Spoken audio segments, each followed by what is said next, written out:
I think we're live. Is anyone out there? Can you see us? There's always a delay between pressing the button and going live. Hey, what's up?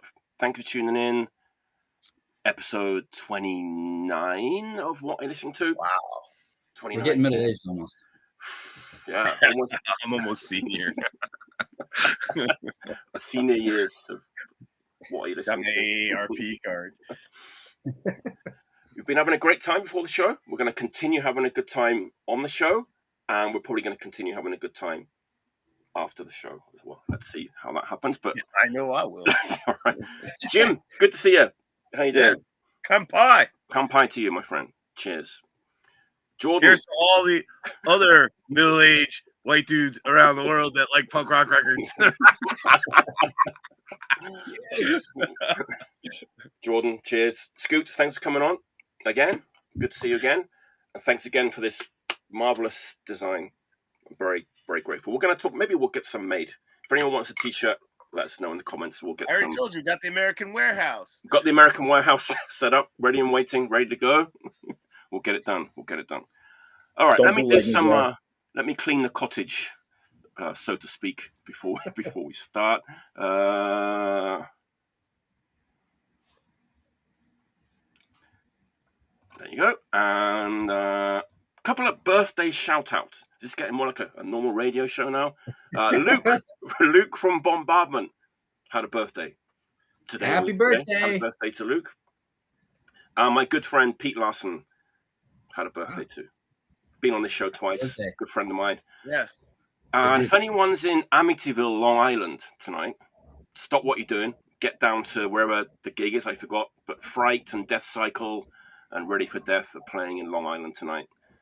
That's just across the sound for me. I could catch a ferry boat over there. See ya. Yeah. But it was weird. I think it was Ron or someone put up the flyer, and I was like, Jesus Christ, there's like literally like 7 people from those 3 bands that have already been on this show, which was like, it's kind of weird. Yeah, so if you're in Long Island, there you go. Go and check out Ready for Death and Deathcycle and Fright. 3 great bands. And 2 Man Advantage are the headliners, but I've never heard of that band. Oh, yeah. Oh, they've been around for a while, man. Oh, Those yeah? are friends of mine, actually. Oh. I used to play some gigs with them like 20 years ago, a lot more. But hockey band. I saw that with the mask and everything, yeah. Yeah. They're actually very, very good. Huge hardcore fans. I remember going to see Jerry's Kids with some of them. Oh, wow. Isn't it like a reunion show, or they're kind of back playing again? Yeah, it's in the Middle East. Oh. But excellent band, though. They're a very good, tight band. All right, there you go. Excellent. All right, let's get going, shall we? We've all got 5 records. Once again, it was like hard getting it down to 5. I got a stack of 5 ready to go. We'll go around one by one till we get like 20 records done, and let's see what we've got. Cheers, everyone. Let's do this. Let's do it. All right, I'm going to go back to my short, sharp shock. I didn't do one last week, and I didn't do one the week before. This is like could be the ultimate in short, sharp shockedness. It's a new record by an old band, which actually isn't new. It's actually older than some of the old records by this old band. Are you confused? You will be. Extreme Noise Terror. Oh, wow. Like, I actually got myself confused because as I was looking up a little bit, Like, everyone knows this record, right? The Holocaust in Your Head. As I flipped my copy over, I was like, hang on a minute. This is on Distortion Records from Sweden, this pressing. It's a totally different recording to the original UK one, which was on Head Eruption, which ENT put out. I didn't know any of this. They totally re-recorded the album for a Japan-only CD back in 1991, and then Distortion put the Japanese CD out on vinyl. Huh. It's very confusing. Was that a rights thing, Mike, or did they? No, they just totally recording. I think they weren't happy with the original recording, so they just went and re-recorded it. It's crazy. Was it the other one? Well, wait. Well, I'll get to that because the story hasn't ended yet. It's crazy. There's another version of this which is actually predates this one and the original Head Eruption recording by about a year. and it's being released for the first time ever just recently. Wow. It's the original Holocaust. How many Holocausts? Well, 3. Wow. One is too many. It's like, I have a different one than that one. look at that. Gold foil. Now you're thinking to yourself, what is the difference? What's the point of this? Mad Mickey Mongoose Harris from Napalm Death played the drums on like this recording. So you can imagine it's quite a wild ride, because like the songs are like 3 times as fast as they are like on the other 2 versions. He goes mental, and it's like, completely different recording. The vocals sound different, the guitars sound different, and then you've got like Mick Harris, like, thinking he's in Napalm Death, on the drums. Is he playing on that other version you just showed? No. Like they just shelved this. They recorded it, put it on the shelf, never came out until at the end of last year. It came out on CD, and it's just come out on vinyl like a couple of weeks ago. The one I have has these are 3 versions of the same album. 3 versions of the same album. Yeah.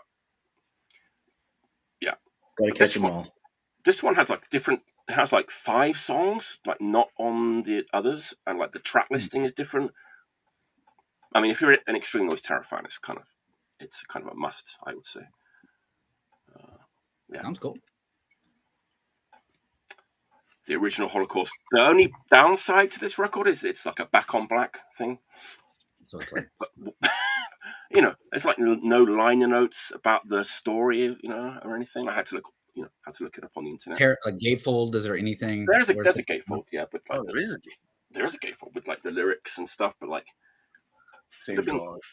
Kind of would have been a good opportunity to like write the history of this album, but yeah, I don't know. But it sounds good and feels good. So there you go. Extreme Noise Terror, the original Holocaust. So which one would you play more? That one? Well, this one I'm playing. This one I'm playing the most at the moment, right? Oh. But this is the one I've been listening to for the last 10 years without realizing it wasn't the same as the original one. So I don't think this one and the original can be that different. I'd have to go back and like check again. But at the moment, this one is the one. This one, it's like ski. This one, I'm all about this one. Yeah, but How about that Holocaust? All right. But he played on one of the Peel sessions too, right? You've heard one of the Peel sessions where Mick Harris drums, and it's like 3 times as fast as the other. When did Stick come into that after Mick Harris, obviously? Yeah, and then they recorded it with stick drumming in the more like punk style, as opposed to like the whirlwind tornado style of Mick Harris. No. There you go. That's my first pick of the day. There you go. All right, Jim. Okay. What you got? This is a record. I saw this band last year. Up there from West Mass, like Berkshire County, Massachusetts, Western Mass, where there's a lot of beautiful countryside and depressed old mill towns, and bands of the hardcore bands out of the past that came out of there are like the Outpatients, and maybe 10 years or 12 years ago, Hoax. This is the same area, Pioneer Valley, Berkshires, and it's only about an hour and a half drive from here. But I saw this band last year, and they were fronted by a Chinese immigrant. I don't know how he ended up there, and I was really taken with him. It took me about a year to get this record. I finally got my hands on it because we played there in that same space, and one of the guys from the band was there. Oh, you could have this record. The band is called Golden Slugs. Wow. And it's really, really good. It's like U.S. hardcore, like 80s. There's the light, the glare we were talking about.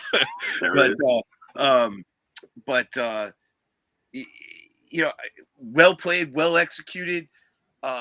Some of the guys actually learned Chinese to do backup vocals with the singer. His name was Guy, like Gai, and but it's pretty killer stuff, pretty tight, over the head kind of stuff, and you could track this down. This is another thing we mentioned before. This is not hard to find, but you know what? Where you can't find it, I haven't found it online, because that's why maybe it took me a year to find it. And not even like a Bandcamp track or something. So, but I was talking to a record store friend of mine up in Massachusetts, and he got word to them that I was looking for a copy of this because I really liked them live. But this rules, man. I mean, not as intense as Hoax, but pretty ripping. This is some really good stuff, and an exotic animal because of the Chinese influence in West Mass. You know, so When did that come out, Jim? about a year ago. Huh. I've never even heard the name. You'll find it. You can find this, but it was a fun one. The guy in the band said, "Oh, Andy, you know, this guy who owns the record store, told me you were looking for a copy." I was like, "Yeah, I really thought you guys were really good, and I didn't see anything for sale, you know, and didn't have a chance to ask anybody about it." But this is definitely a good recent West Mass band right now. This is a really good band, Golden Slugs. And the album's called Government Slugs. Wow. Yeah. Wow. Government Slugs. Oh, you could see that. Excellent. Yeah. But it's on Fake Money Records. That's my pick. My first one. Oh, amazing. I recommend it. I think that's new for everybody, right? Yeah, I've never heard of it. Yeah, Western Mass is like practically our backyard. So I know. I was pleasantly surprised, Scoot. Pleasantly surprised. Wow. That's a cool first pick. Jordan. Hello. Yeah, I'm just like, I was thinking, am I going to write that down? Am I going to Jim Martin it? Am I going to keep it up here? You got to write it down. Got to write it down. Yeah. It's a memory.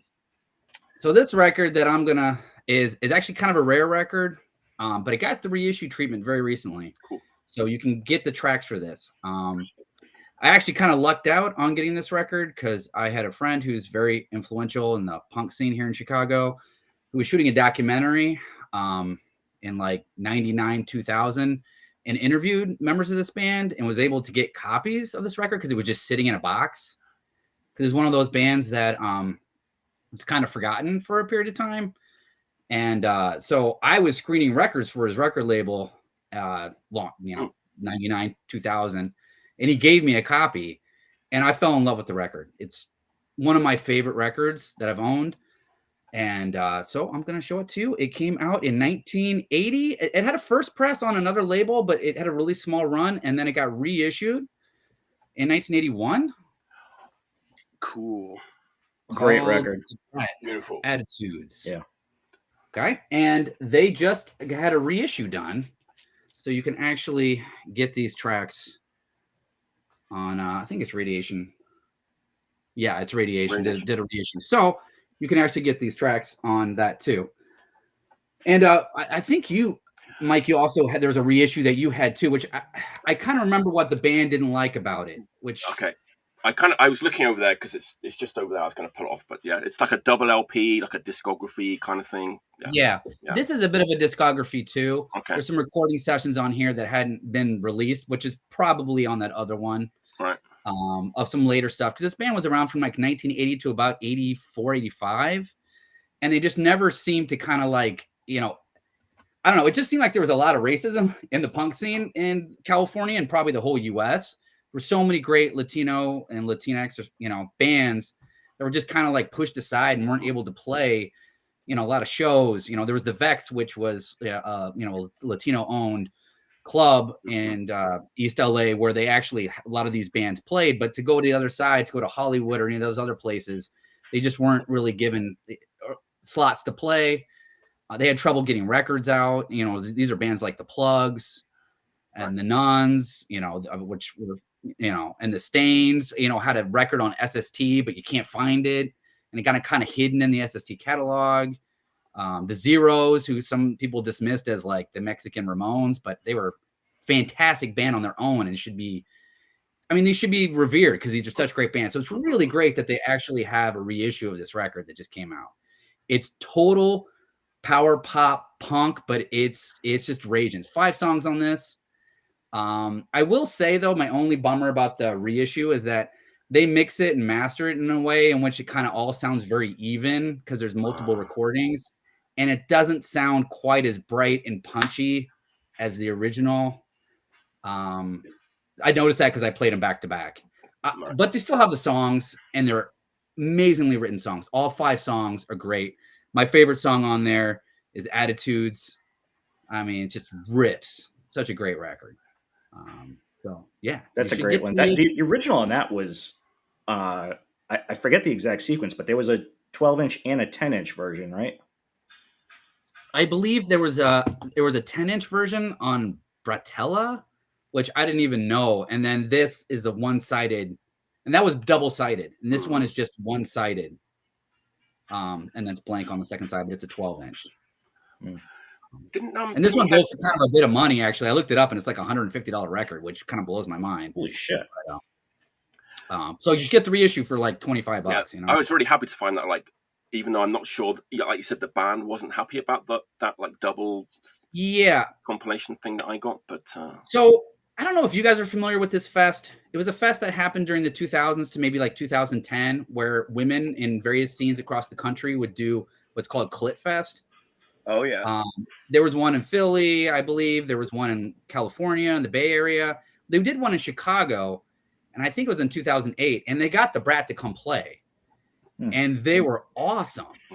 They played a show like at the Space during the thing, and then they did an after show, and it was awesome. They were really good, and I ended up like hanging out with some of those guys and smoking them up and whatever. And they were telling me about that reissue that you have, Mike. And there was some sort of complaint, but I couldn't remember what it was. And I think it was they didn't like the mastering on it, is what I think came down to it.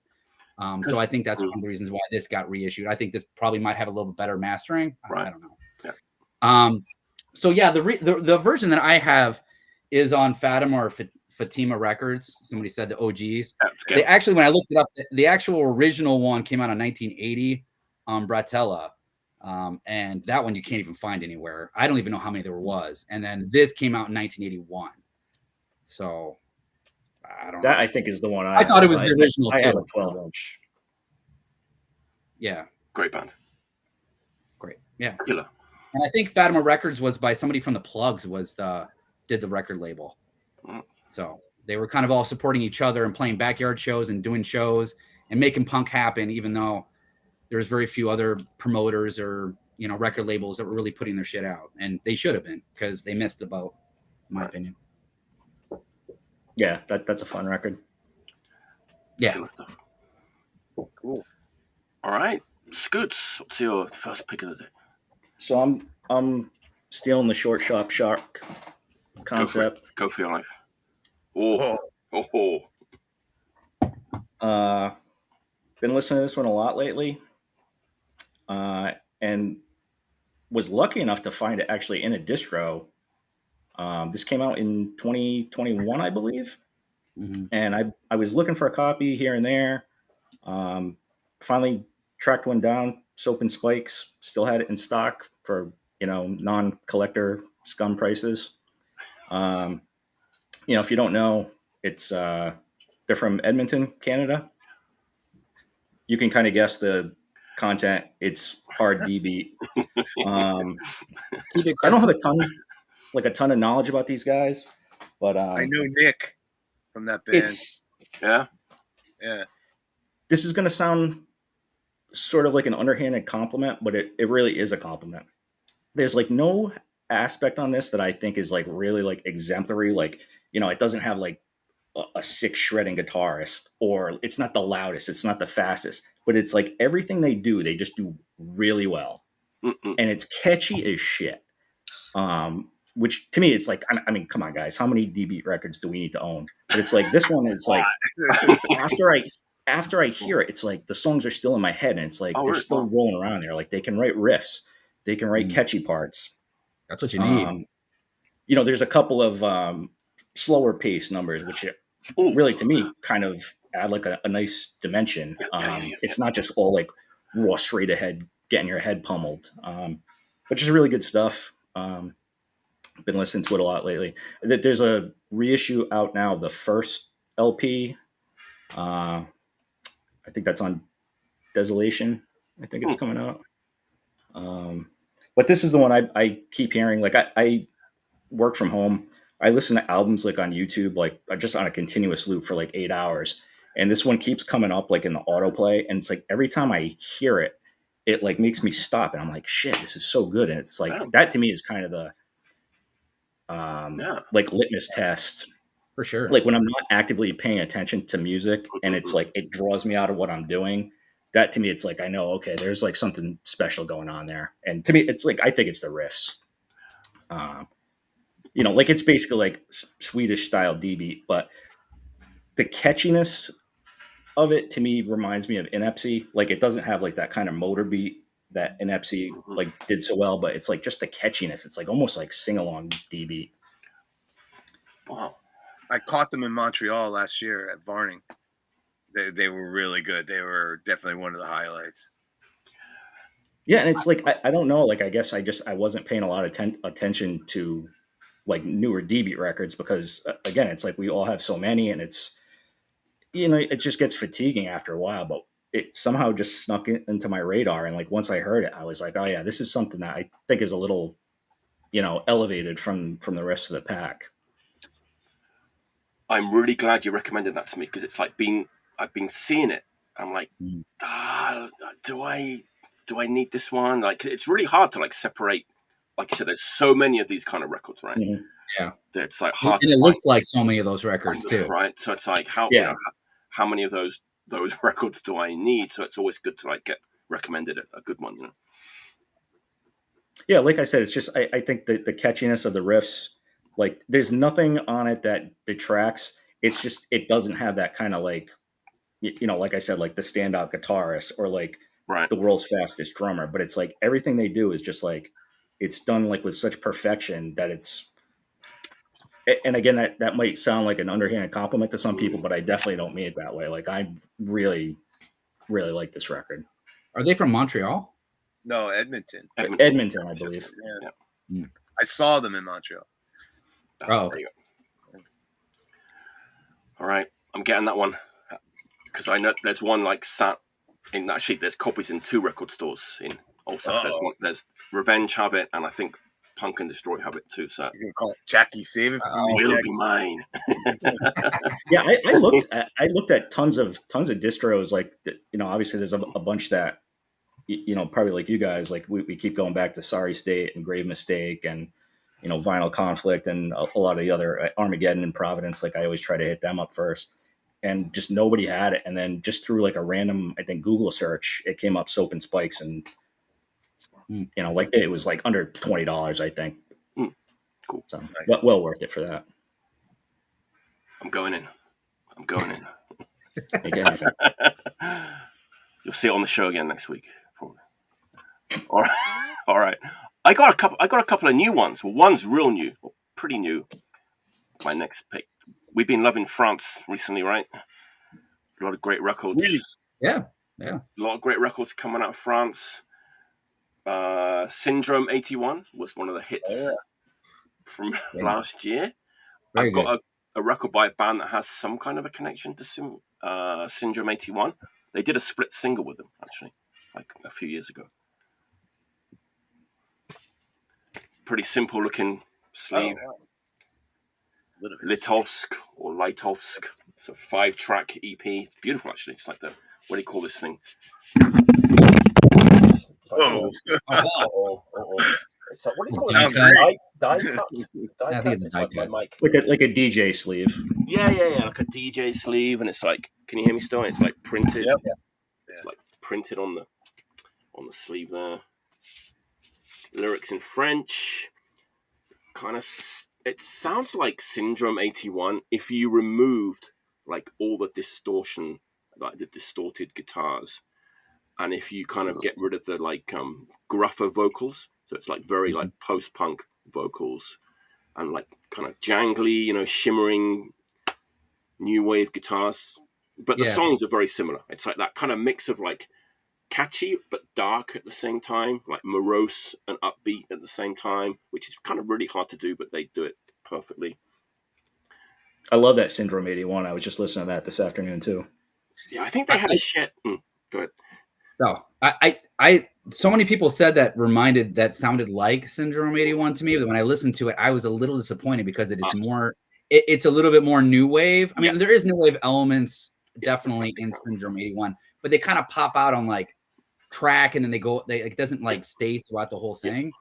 Yeah. Whereas that one stays throughout the whole thing. It took a little longer for me to kind of catch on to it. Yeah, you're exactly right. That's why I said, like, you just take out the fuzz, this distortion and the kind of gruffer oi element and the gruff vocals, and you're kind of left with this.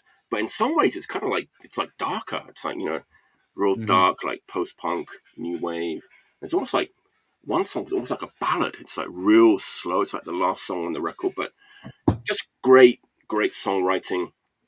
I think you're right, though. If people have told you that it sounds like Syndrome 81, I think you would be a little, like, it's a little jarring, because it kind of does and it kind of doesn't, right? Yeah. Yeah. I didn't know they were French. I keep seeing their name around. I haven't heard them. I guess I assumed it was going to be like, some Eastern Bloc country based on the name. The Brest Litovsk thing, right? But it's on Symphony of Destruction, which is the label that puts out all the, the good French stuff. So I think Sorry State has copies of it. I've seen it floating around in a couple of distros. Yeah, it's out there. Yeah, it just came out a couple of months ago. And, 5 songs, EP, great stuff. If you're into that kind of melodic but morose. I've noted it. Good on you. I dropped my microphone on my foot. I was so excited about this record. Yeah, is that a euphemism? Yes. Yes, it is. That's my second pick. Punk rock. It's punk, but it's new wave. It's post-punk. It's everything. It's upbeat. It's downbeat. It's awesome. It's great. I'm going to check it out. Litovsk or Litovsk from 2023. All right, Jim. What's your second pick of the day? This guy in this band, he's an old friend of mine. I met him in England. He's from Japan. But this record seems to be making the rounds, and I finally got my hands on a copy. Okay. No. That's hard to get. Huh? It's hard. It's kind of hard to get, right? It's hard to get over in the States for sure. But I made kind of a distro deal with him, so 5 copies came my way, but 5 copies went. I was like, this is a 10-inch. You don't see 10 inches too much anymore, but Jesus, man, this one's action packed, tons of message. Takeshi is a sweetheart of a guy. I've known him for a long time. We're old buddies. He was in Crazy Fucked Up Daily Life. And Result too, right? Yeah, and I think some of the other guys in this band, if I'm not mistaken, are in Reality Crisis. That's true. There's at least 1 or 2 members. Yeah, I know it's like a comprised band.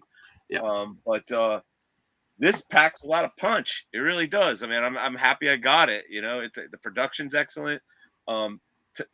He wanted message. Punk is a message. Think for yourself. This is chock full of message, man. And the package is beautiful. Probably one of the better punk records I've seen in a while, or heard rather. Just a lot of heart and soul went into this. Where it's not just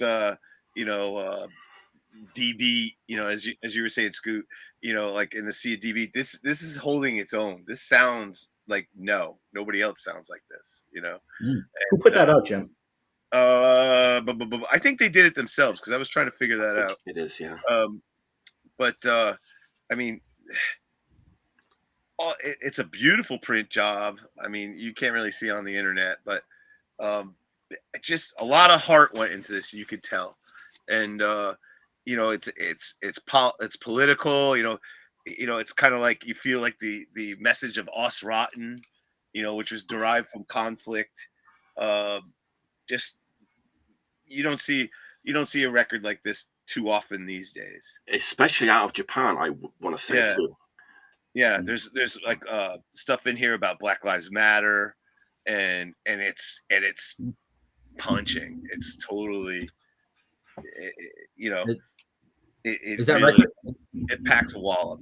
It really does. Is that record hard to find in Japan?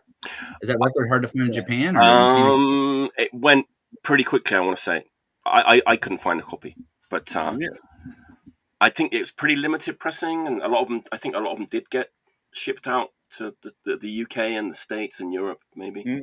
Well, in the States, you can't find it in any distro. Oh, really? Or Okay. store. Oh, okay. But, but I wrote directly to him, and he said, "Hey, listen, if you take because of the EMS postage, he said, why not?" He goes, mates will want it, buy 5 for the same rate, and so that's how it went, and that's totally fair because I knew 4 of my friends who totally wanted that record, and so I was like, yeah. I'll just split, I'll front it, and they, everybody got their copy, but totally happy. I'm happy for Takeshi because he's a longtime punk like myself, and this is quality stuff, so proud. Yeah, it is an unusual record for a Japanese band to be like that political. It should, most Japanese bands are not like that. So it's very, especially Takeshi, I would say, is I met him in London. Like he lived in the UK. He lived in the UK for a while, right? 30-something years ago, and we were like having a sesh,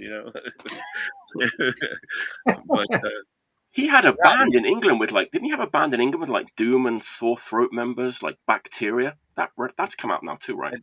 I think so. Yes. Yeah. So he's a old school dude, and but always been super nice. I remember even when his he had something online where his cat, he loves his cats, and they scratched all his records.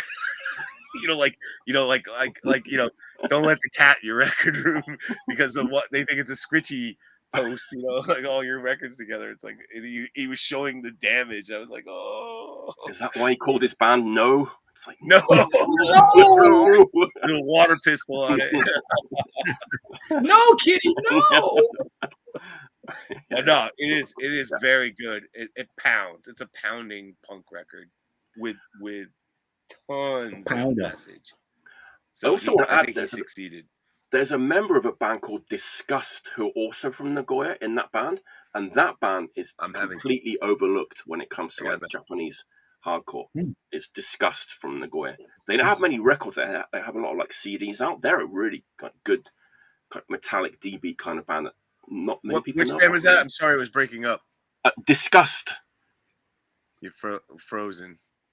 So Disgust. Disgust. Yeah, I think there's one member of Disgust. I've seen the record out recently. No, yeah. Well. Maybe, yeah. They've been going a long time, so nobody kind of ever talks about them very much. But I have all this crazy fucked up daily life stuff though too. No. All right, Jordan, what's your second pick? Okay, this record came out in 2022, in the fall. It is an Oi hardcore band, so we're keeping on that theme. From Montreal. I almost picked that. This is actually the Primator crew. This is the European one. It has this crazy gatefold art. It's like, I don't know if you can see this, but there's like goblins and shit.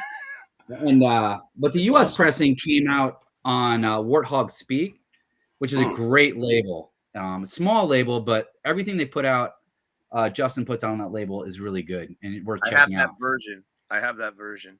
You have this version? Okay, yeah. I kind of regretted I didn't get the US version, but I kind of liked this cover when I first saw it, and then I saw the other one. I didn't like it, but then I kind of liked it because it's kind of weird. Cool cover. That weird inside. That's the bridge in Montreal, the Jacques Cartier. The bridge. Oh, is that okay? That's there's just people, goblins, and people like eating each other and just drinking beers and passing out. It's like crazy, but yeah, this band's from Montreal. The record is, I mean, it's there's a lot of hardcore elements in it too. There's songs that are faster, there's songs that are melodic, there is a little bit of background vocals on some songs, but it's way gruffer than like Syndrome 81. Okay. So on the opposite end of what you were talking about, they're a little bit more hardcore. I believe this is their second LP. Yeah, have you heard the first one? It sounds, my take on the first album was it was Oi with Ramones drums. The counts are like oh really? Yeah, it's like but it was Oi. Yeah. This is like they have speeding up and all sorts of stuff with the drums. So I love this record though. Every song is super catchy. And I just love that, you know, the singer is like has a real gruff voice, and just really good riffs, and the guitar is just like has some really good tunes going on, and they'll play like a mid-tempo song, and then go into like a faster song, and yeah, I mean honestly, it's a really good record, and if you're into hardcore, you'd like it. If you're into oi, you would like it. I really want to see this band play because I think that I would love to see this kind of stuff play. And then they're from Montreal. There's a couple of, like, it seems Montreal is kind of blowing up right now a little bit. There's at least a couple of bands that I really like from there. What's that? Montreal's always had great bands. Yeah, that's probably true. But I like this band Puffer. I really like too.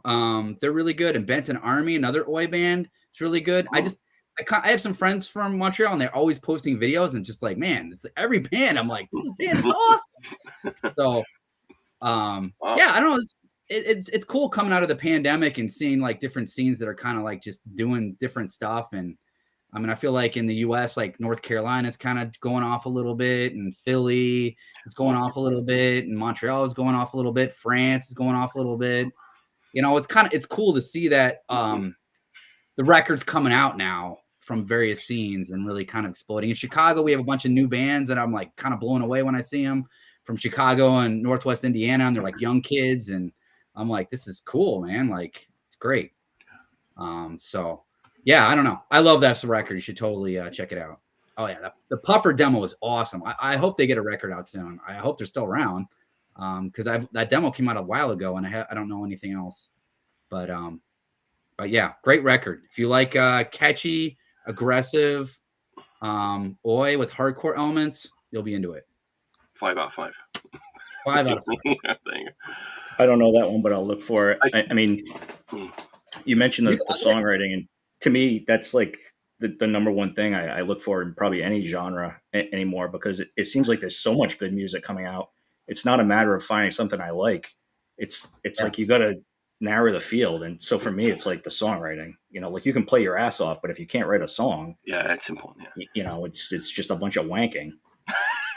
Yeah, for sure. Just like this show. I mean, Warthog Speak has copies too.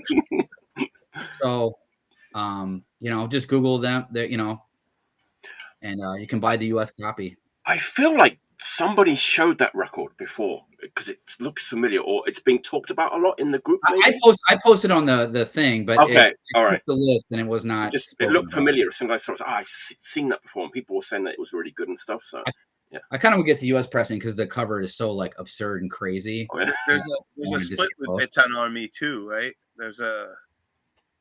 Yeah, I don't have that. I actually just ordered the like a 5-song, or maybe it's a 4-song 12-inch of Benton Army. Right. So it was a little pricey because there's some like screening on it or something, but I was like, shit, I want this. It sounds good. But I like the name as well. It just sounds cool. Ultra Razia. Yeah. So I need this. Yeah, you mentioned that it's Luke's birthday. Yes. He's in a couple of great demos right now too. I know. I did say like Luke from out of them. I said like Luke from Bombardment, but like that foul shoes.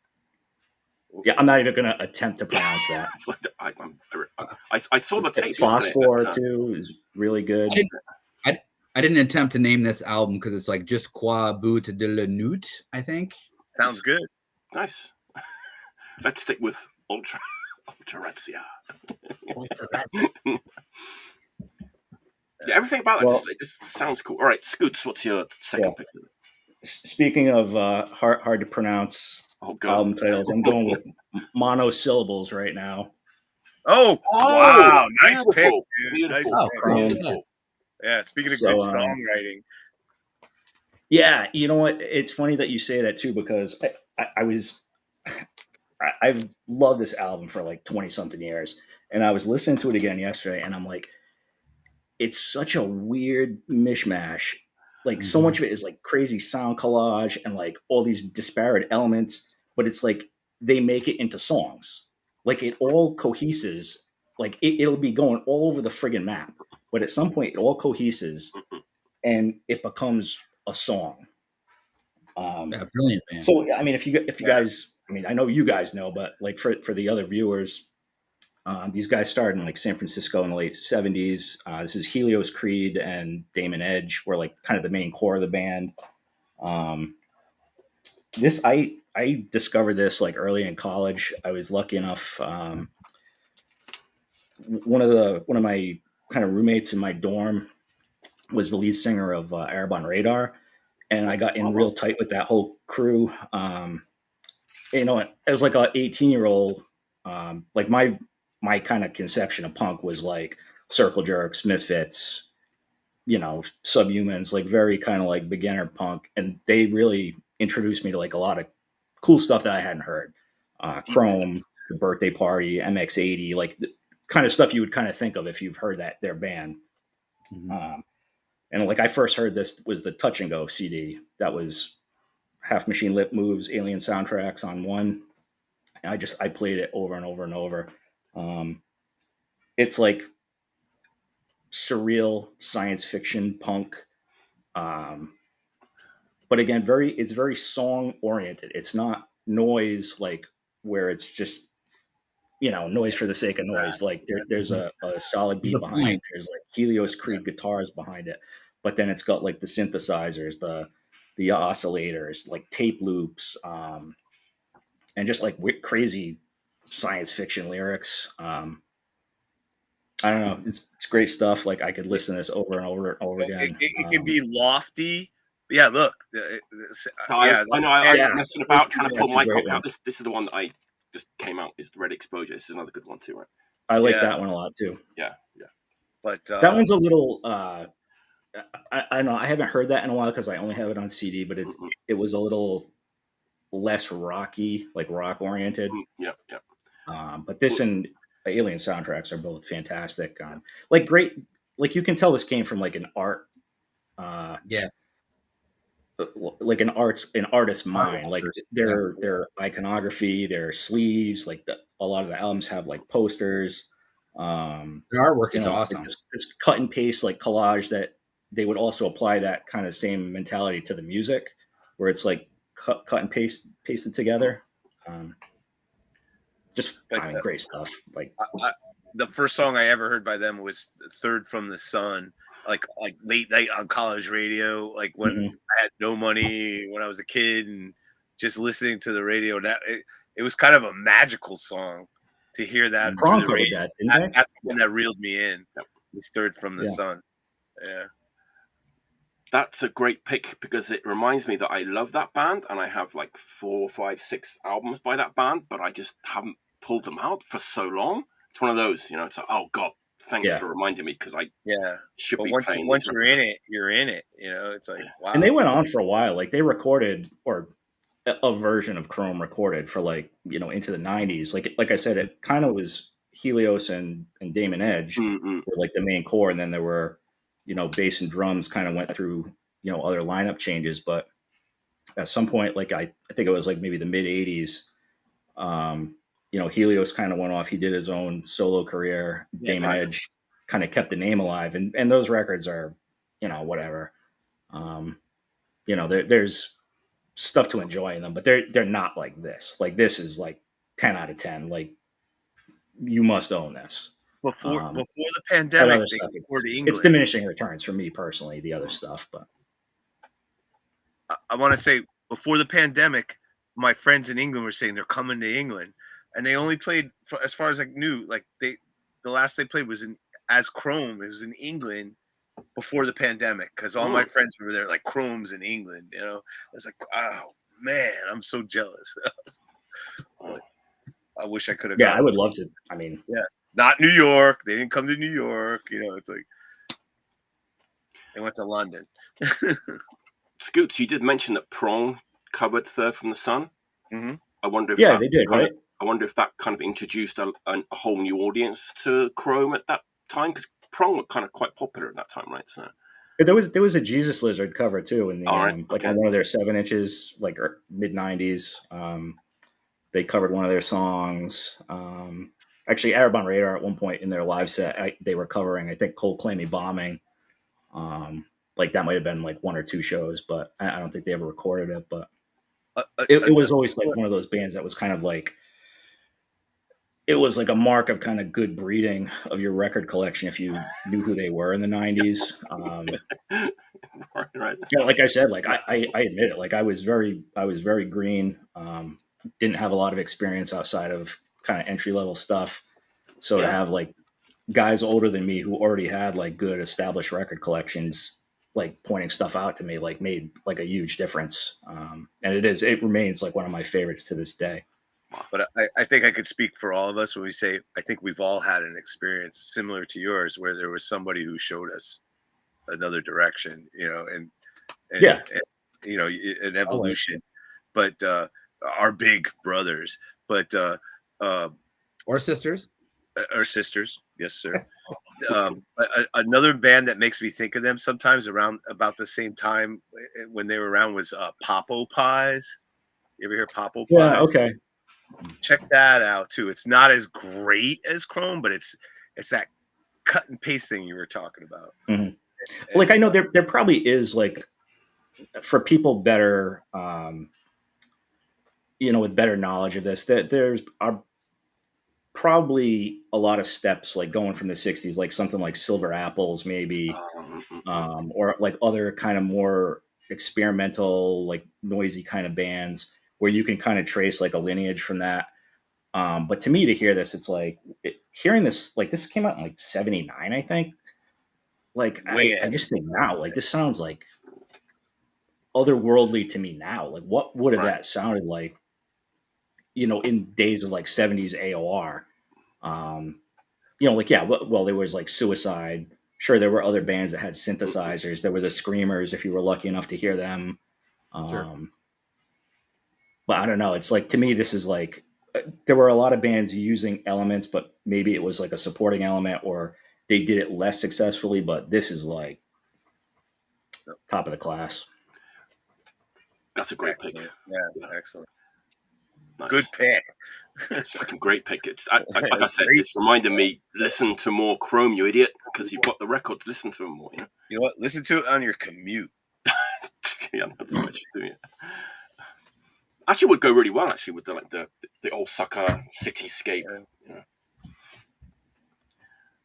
It's my turn. I'm missing the poster for this, so Cooch said he might have a poster for me. So Cooch has a poster. If anybody out there in YouTube land has the lyric insert poster for that, I'm going to check see if mine has.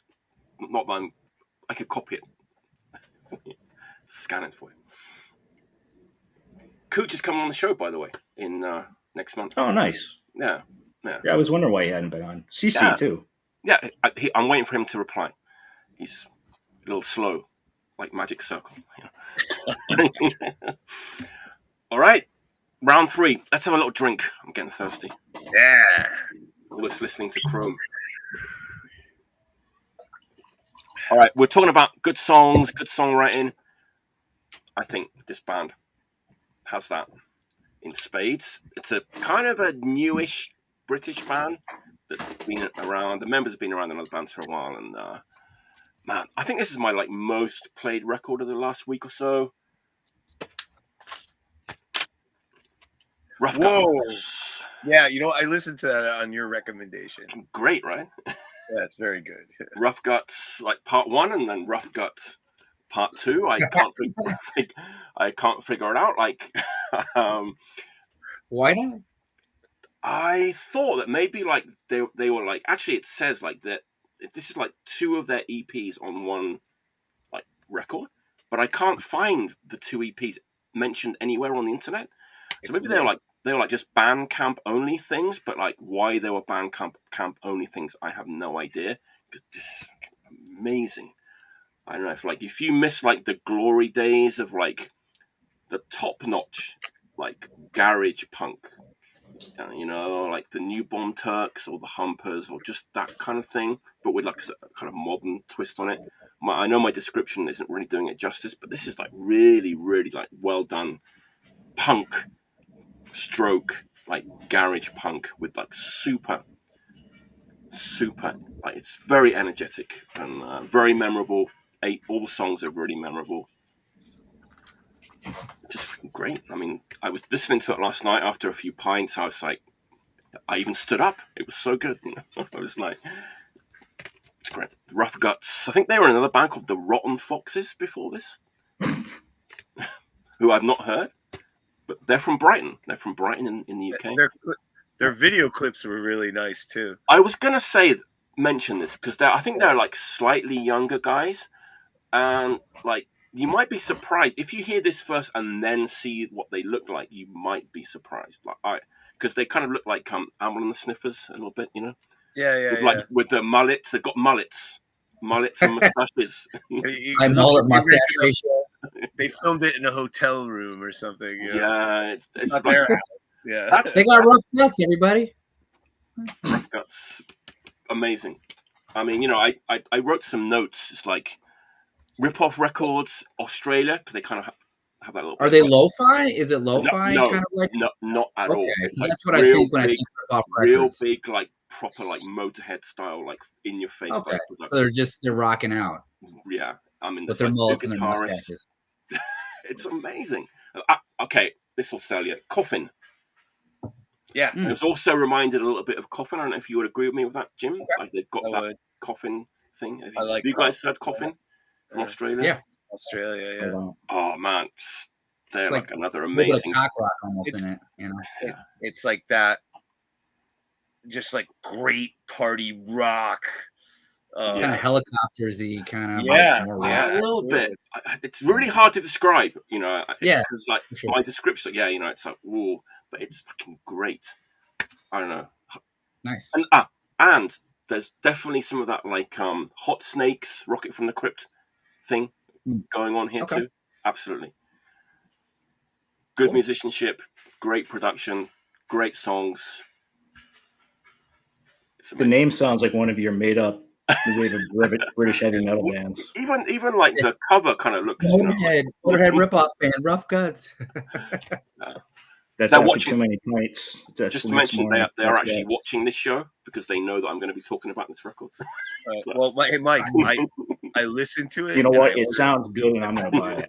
The other day, Jim, you liked it, right, Jim? I loved it. Yeah, I was like, oh, I like this. I was like, Crank the Cranium is like the hit of this record. I'd say it's one of the best songs. All the songs are great, but sounds wholesome. Yeah. But only 250 pressed. That's, you know. Well, I'm glad I ordered one. Well, it's all gone now, boys. Wasn't it great? You won't find it now. But it's on a big established label. It's on Boss Tuneage, which is like a super long-running UK label, right? Yeah. And maybe they're just like, we'll press 250, like see how it goes, and if it sells, we'll do like another pressing. I reckon, because you know. No, they got a winner. They should put more into it. Absolutely, absolutely. Yeah. Well, I appreciate that you did that because it's going to segue to what I have to find. Cool. Nice. If you're finished. Rough Guts. There you go. Right, Jim. This is a local band from New Haven, where I'm from, and I want to say we just said some kind of the similar things. It's just like excellent rock and roll. There's punk in it, but you know, there's total Detroit Stooges driven we said helicopters kind of thing, that kind of vibe. Killerkin. I've seen you posting that a lot, and I'm intrigued. This is one of my favorite local bands, and there you know, there's great elements in there, like the singer, he brings almost like a Reverend Little Richard vibe to the front of the stage, and a crowd commander, you know what I mean? And but it's that kind of vibe. Like I want to say, like the first Turbo Negro earlier records, you know, not the later stuff, and maybe even into Nashville Pussy territory, and just good stomping fucking rock and roll done by some punk rockers who took a different direction. But I think they're ruling it. It's on Deadbeat out of Cleveland, which looking into that label, there's a lot of cool garage type stuff on Deadbeat. Like, and it's like really quality. It's like really good stuff. And Yeah, and this is on Deadbeat, and so they knew a winner too. but I'm just well impressed. They and you know they're my younger friends and I was like, you're young, you're beautiful, you're rocking. I was like, just go. If you get a tour offer, just fucking go. You know, you need $1,000, I'll loan you $1,000. Just go. You need to do this now while you can do it. You know, it's like that thing. I'm so happy for them, and they're getting more gigs now and stuff. And but this, you know, not that they're just my friends. This is a rocking fucking record, man. Killer Kid. When you post strip down, brutally honest rock and roll. You know, Nice. And it, you know, it's got that transcending thing. Like, you know, like Joan Jett could play, like nowadays, she could play the Milford Oyster Festival here in Connecticut to a bunch of soccer moms, or she'd get on a U.S.A. jet and go play for the troops somewhere and end up at a stinky rock club in New York the next day and have a packed house everywhere she went. You know, so I got a vibe like that off of it. It's like one of those things. They could go anywhere. They could be. It's rocking and honest. Yeah. Killer King Rough Guts U.S. tour. I reckon. Yeah, there you go. There you go. Opening I can get them over there. Anyway. Rough Guts are actually touring Europe. To London. I'm glad you brought that one up. I was like, wow, this is gonna make it really easy to slide into that. I could have said rock and roll. It's rock and roll, right? It's fucking rock and roll. Rock and roll. Primal rock and roll. Yeah. You're gonna move. The room will move. You know, it's like, bravo. I mean, I really want to see that. You know, Rough Guts and those bands, Killer King live, because it'd be a good time, I think. Oh my god, I think they would explode. They would have so much fun. All right, Jordan, you got some rock and roll for us? I do. Oh. I mean, this probably might be a little closer to the Chrome. Oh, all right. But not really. It's not necessarily art school. It's more, I don't know. Let's just say I saw this band 2 times. I wish I'd seen them more, but the first time I saw them was in 1993. I was in high school. I got snuck into a bar in Texas because that's where I went to high school in Bryan, Texas, to see this band play, and they basically blew my mind away. Then I saw them at a reunion show in Chicago because they're from Texas, but they moved to Chicago. Ooh. And played a huge show at the Metro in 2017. And so I'm gonna present this little record right here. Whoa. This is probably the most formative record for me as a person, even though I've never played in a band that ever sounded like Jesus Lizard. And if you're going to buy anything from Jesus Lizard, this is the one I would recommend you to buy. There's absolutely no bad song on this record. This is the sound of anxiety, basically. It is heart-thumping bass lines, just an absolute maniac lead singer. David Yao. It's recorded by Steve Albini, who's famous for doing Nirvana and Pixies. Who gives a shit? He really mastered himself with this band, because the way in which he recorded this band is exactly how this kind of band needs to sound like, which is like all the music up front and like a maniac singer hidden underneath the mix, and then explodes into the red and explodes into the red and explodes into the red, which is what Albini caught from this band. In this era of like Liar and Goat, it's absolutely phenomenal. Songs like Monkey Trick and Numb, I still to this day, like I put it on and it makes my like heart like go a little faster.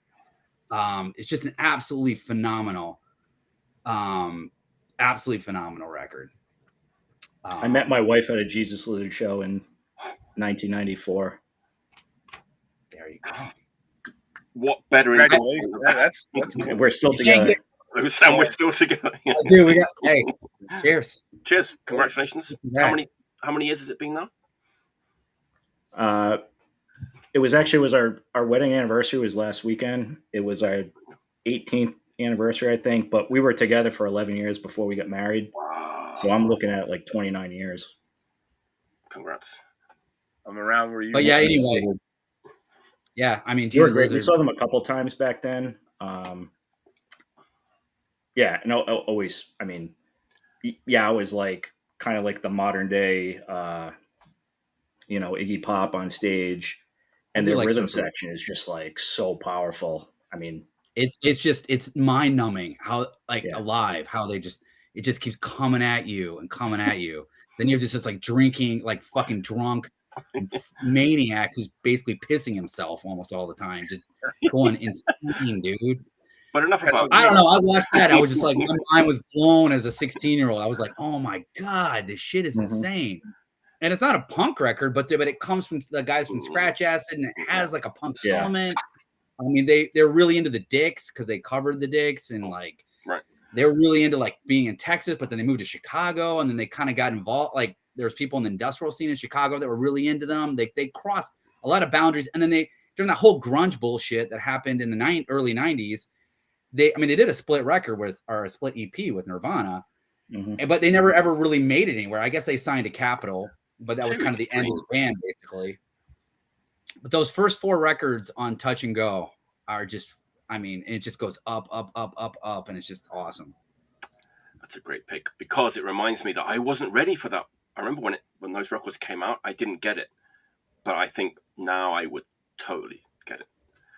And that whole era of Touch and Go stuff is so good. They've been reissued on vinyl recently, right? Am I right? And this is a reissue that I have. Right. Because I actually, because I got it as a teenager, I had the CD of it. So I had the CD for so many years, and for some reason never got around to getting the vinyl, and I got this reissue, which is nice. They do say a little bit of something a little cheeky, Mike, in here. There's a little joke. There's a little joke about the song Mouth Breather, because they have a little thing about making jokes about every song and what they're about. And they'd say the song Mouth Breather, okay, for once and for all, it was a Brit, damn it. Wasn't me.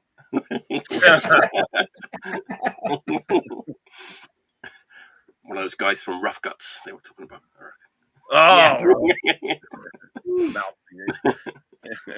Yeah, I got to go back to that. Touch and Go stuff in the early to mid 90s was so good. I would just that was a label I would check out anything they put out back then. Like I said, that Chrome collection was on Touch and Go. And same thing, like now through Jesus Lizard, like they turned me on to the Dicks. I'd never heard the Dicks before, but then they covered the Dicks. They covered Chrome. Yep. And Providence, the music scene in town back then, it was those kinds of bands were very I would say like in a kind of psychic realm, kind of on a similar plane. So like I saw local bands covering Scratch Acid, or covering Chrome or whatever. And it was like, you could tell they were kind of all like in that same kind of psychic headspace. For sure. That's a great era, Touch and Go. Like you said, there was just something going on that was getting missed by everything else. Like people were focusing on like Nirvana and this certain grungy shit, and underneath it was this stuff that like was just awesome. Were the Laughing Hyenas on the same timeline, or was that later? It was same time. Same time. Okay. And Laughing Hyenas is probably the closest band that I can think of as far as like. One time I saw Laughing Hyenas, they were openly doing cocaine while they were playing, and I was just like, that also was like. What the fuck is going on? Just that kind of just like blown out rock and roll, but also like noisy, and like kind of pushing all the music into the red and just being like, we're in your face and and we're inebriated. It's very id oriented. Like it's that visceral, turn your brain off. You remember that era you're talking about? Do you remember that zine? Do you remember that zine in that era you're talking about with Touch and Go? It was also from Michigan, Motor Booty. Yeah. Zine Motor Booty. That was like that era. It was like, I have some of those around here somewhere, but that whole motor. I think those go for a little bit of money now. Do they? I think. All right, new motorcycle, here it comes. I feel like a lot of music from that era is going to get kind of rediscovered. Like you know, like obviously the stuff like Infest and Neanderthal and, you know, like the kind of top of the class, you know, real rough, like power violence kind of stuff gets talked about, but it's like Estrus has like a ton of good records out then that just, Estrus is they're phenomenal. so passe now though. Like nobody wants to talk about them or admit they like them, but I bought tons of those records back then and they're still good. Tons of Estrus records. Amazing. That ties in with what Tony said a couple of weeks ago and Jim had mentioned a little bit. And I just bought a Maker's record on his recommendation, which is on Estrus, which is great. But he's like, they kind of jumped the shark after that. But those early Estrus records are all really, really good. Cheap record no one cares about, but are really fucking great. Yeah. And those bands were touring like a lot back then too. Like at the same time, like we saw Man or Astroman multiple times, Phantom Surfers multiple times, and I mean they just always put on like a killer show, you know. Yeah, for sure. Yeah. Beautiful. Oh man, every pick's like a winner tonight. I mean, it's all tens here. All tens so far. Well, 2 more to go. You tell me after my next pick. All right, good. What's your next? Good pressure for you.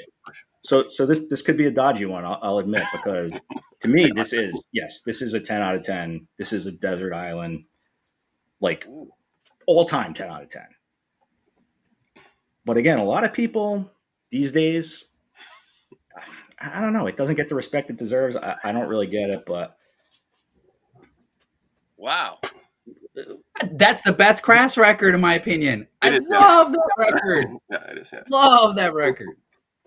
Like there was a time, like again, like when I think back to like the mid early 90s, like when I was really starting to learn about punk, like this band was synonymous with punk. Like Crass was what punk was. And nowadays it's like, I don't know, again, it almost seems like it's just passe. Like nobody, I talk to so many people that are like, I hate that band. Like, it's not like I'm indifferent. It's like, I hate that band. And I'll be honest, this is not really like a straightforward punk record. Like their earlier stuff, you know, if you've heard like the quote unquote hits, you know, Banned from the Roxy, They're the Always a Living, like those are more like straightforward punk. This is like it's like a feminist punk record. All the vocals on this are female vocals. And it's not straightforward punk by any stretch of the imagination. Like there are parts of this that are like avant-garde, like parts that verge into like opera, noise. Like no two songs on this sound the same.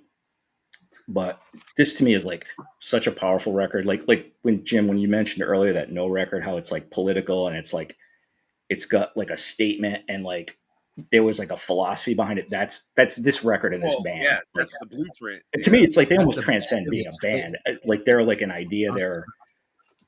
I mean, to me, like probably, I don't know, maybe the most important punk band of all time. And in a lot of ways, I love this record. I think it's everything about it. Like I'd say, in my view or in my opinion, the American Crass was the Dead Kennedys. Yeah. And again, too, like nowadays they're kind of seen as passe. Like, yeah, Jello is kind of a joke. Like, yeah, you listen to those records, lyrics are so dated. Those records bite. They totally bite. I think I mean, that was some of the most foundational punk stuff that I ever heard. And like really informed kind of my personality to a big extent where it's like you could say something serious, but you would say it with humor. You know, you'd say it kind of slyly, tongue in cheek, you know, because that was like a way to get like an unpalatable message across. And I think that's one of the things they did so well. I still love them, but again, it's the kind of thing where I don't know, like young punks these days, I don't think they give a shit about the Dead Kennedys. I love that. I love Penis Envy. That's my favorite Crass record. It's the most listenable. I know that it's different than all the other Crass records, so it's kind of weird to say that. Yeah. But it's the one I put on the most. It's the one I think like resonates the most with me. I think that's a phenomenal record. Top 10 and I like all their other records, but like this one, sure. Like, again, yeah. Well, I was playing this last night. Like I had it blasting. Stations and Seating are great too, but for some reason that one really it's me. Yeah, but you earlier with Chrome, you were talking about artistic statement, and I think it goes for Crass. That's just it's artistic. Absolutely. Statement. Yeah. Absolutely. And you wanted 4/4, you got the Ramones, but yeah, and no diss to the Ramones, because I I love the Ramones. Totally another level, but yeah, like I had a this is girlfriend. like I had a girlfriend that stole the poster, which is the whole sleeve, and so I had just the record for like 20 years, with just the record without the cover. That was what we all did. I finally ordered the record just so I could have the goddamn cover again. We all did that. We all bought, every time a Crass record single would come out, would immediately put the poster like on the wall. Yeah. And so I mean, the nice thing about these when is she like, moves out, you were in press for like a long time. Like, this is a Southern press. I'm not sure when I got this, but like I've had this for a long time, and it was like you could just buy these cheap. Like you'd walk into the record store, like they were just on the shelf. Like it wasn't like a collector thing. But like, I mean, I remember from like a very like early stage and getting into punk, like just the Crass Records aesthetic. Oh, that's awesome. Oh no, it's iconic. It had such like an impact on me. Like all those records, like I would just see them because they were very consistent, obviously black and white. Like they'd have the border with the stencil kind of logos around them. The posters. Yeah, just striking. It's striking.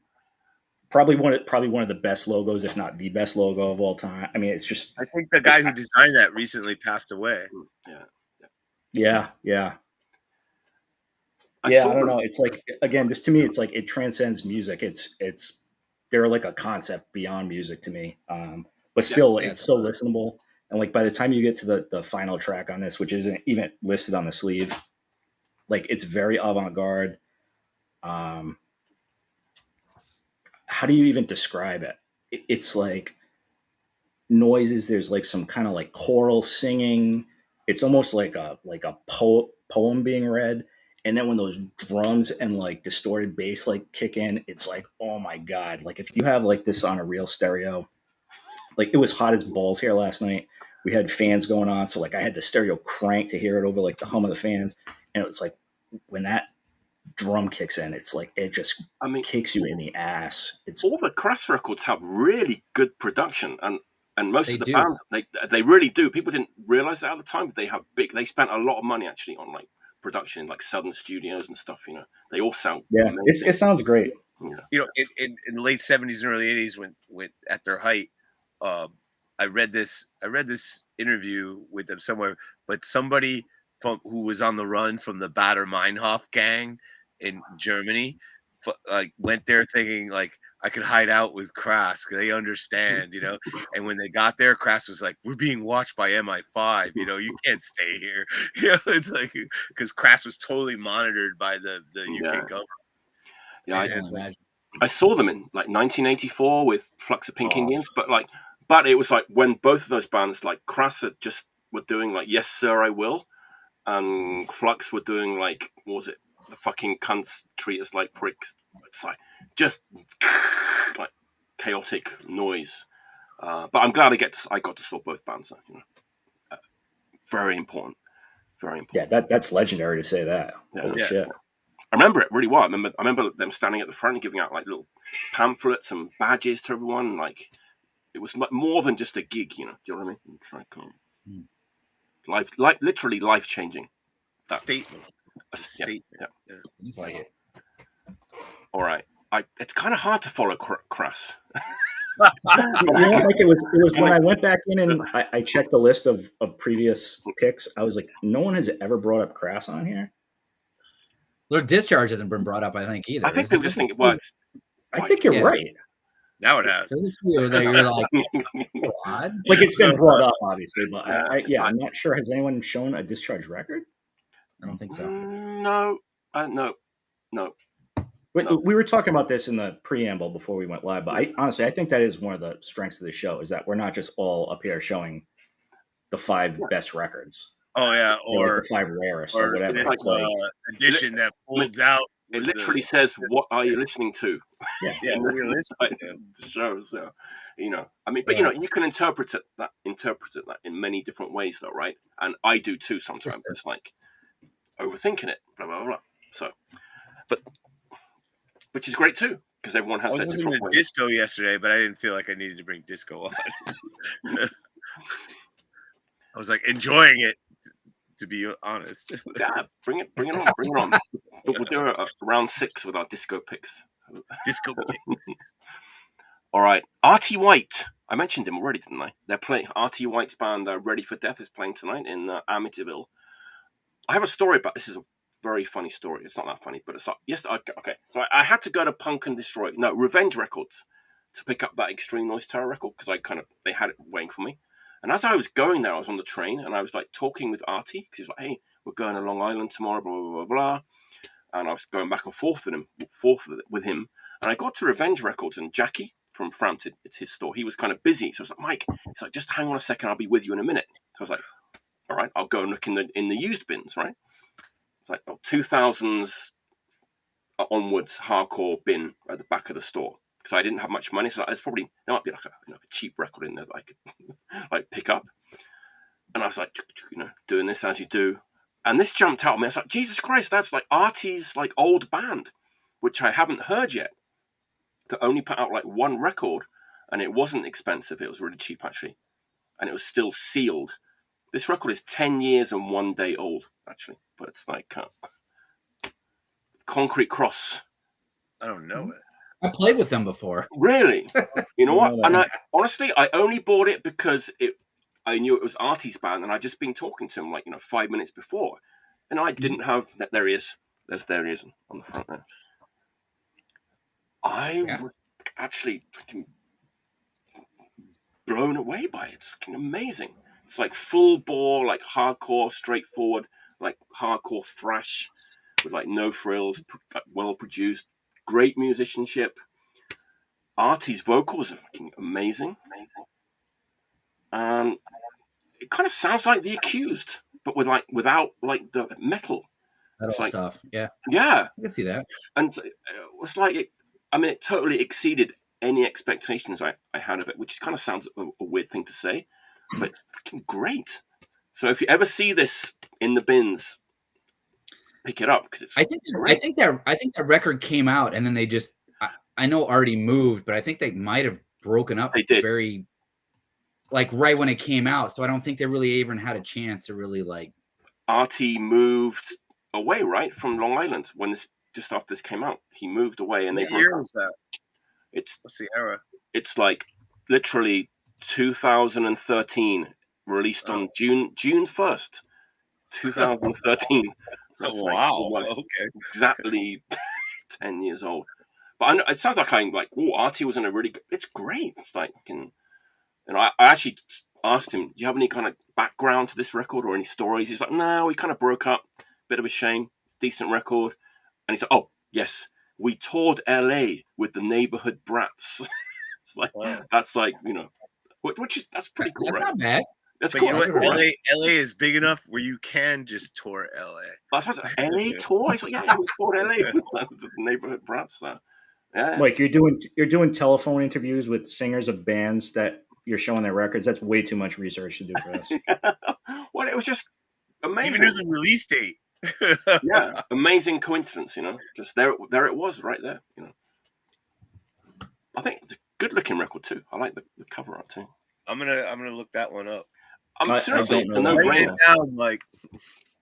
You should be able to find it pretty inexpensive, I think. I think so. It was still sealed as well. Which is kind of weird. Actually, my next choice was still sealed too. But it's weird because, okay, here's another piece of the puzzle. I had another record I was going to show today, but I got this, so I took that out of the file. Gave it the boot? No, yeah, gave it the boot. But that record is on the same label as this record. It's like weird. It's like Man in Decline Records. Yeah. I remember that record label. Yeah. So, yeah. It was a strange day with all this like arty. There's a lot of Artie love here. Yeah. Good job, Artie. Great record. Yeah, there you go. Concrete Cross. 10 years old, still sounds fresh. Like I said, sounds like The Accused without the metal. Wow. Yeah. I'm There gonna was find it. a kitty somewhere? I saw the kitty. My dog is I actually kitty. behind me. I don't know if you can see her. Oh, Oh, Great record. And Ian. All right. Cute Kitty. Didn't see that. All right, Jim. What's Okay. This is a legend band. Oh, They've been around, UK band. Oh. And this was I mean, they have so many releases, it's crazy. But I just got this one in from the man himself, and it's a radio broadcast in New York City in the late '90s, and it's a smoking session. oh, Varukers. I do like the Verrucas, though I haven't heard that. me neither. Well, this Yeah. is pretty fresh. I just got it in the mail from Rat, the man himself. Wow, there you go. But, Rat has a label now, I guess.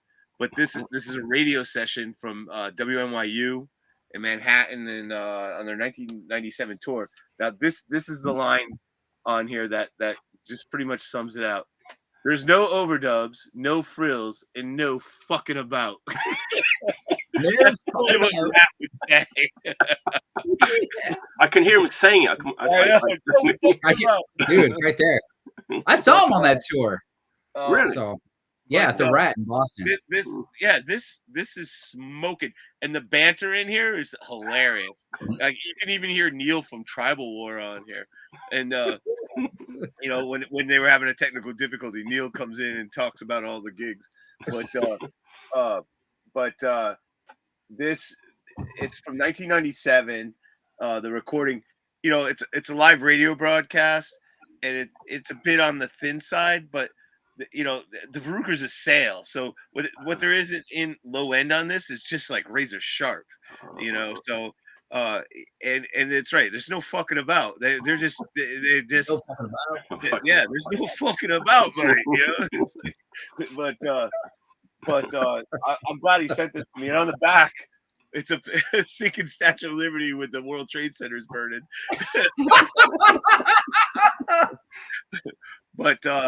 But I mean, I'm a Varukers collector, and I'm glad to say they're my friends, actually. But and they're some of the funniest guys I know.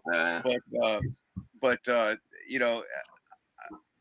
think I probably have about 50 Varukers records, and I'm glad to add this one. I'm happy to have this one and add it as a Varukers fan.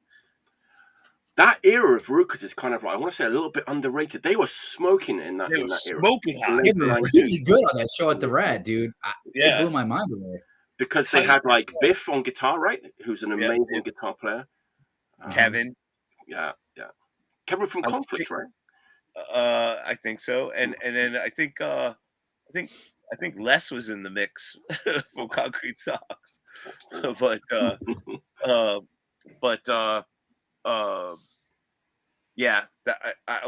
I opened that up. I was like, "What's this?" I wasn't expecting it. I was like, "Oh, nice!" I mean, you can find this on YouTube, that broadcast, but he pressed it, so there you go. But like I said, it has like a tinny quality, but like I said, it just cuts. It totally cuts. Isn't that from like around that when that how do you sleep or how do we sleep record came out? That was around 2000. Okay, that's a fucking really great record as well. Yeah. Or even well, that's the thing. There was like 3 dormant years from the 80s to the 90s where they didn't do anything, or they were broken up or whatever. So 3 years, and they came back. When they came back, that 7-inch, Nothing's Changed. That's what I was thinking. Yes, yeah, that was the record they released after that break, and but it was the new era of the Varukers. That was the launch, It killed it. I never saw a bad Varukers gig ever. I saw them as well in like 1985 in front of like 15, 20 people. They'll still give it their all, Yeah. Oh, yeah. It was actually. Yeah. It was unbelievable. Yeah. They got pinched for around that time. And something happened, and they needed a gig, and they came to New Haven. It was like kind of last minute, and they played. There was 15 people there because nobody expected this gig, and they played. I have a video of it somewhere. They're sitting on stools. And he said, "This is the first time we've ever sat down and played a gig." But they were having fun. They were like tapping their knees and getting drunk. Good band, great band. I find that if you're a completist, because it's pretty fun. Nice. Verrucas, man, classic. For sure. Classic band. All right, Jordan, what's your next pick? All right. So I'm going a little classic mid-'80s Chicago band here, because I feel like there needs to be a little Chicago love. Sure.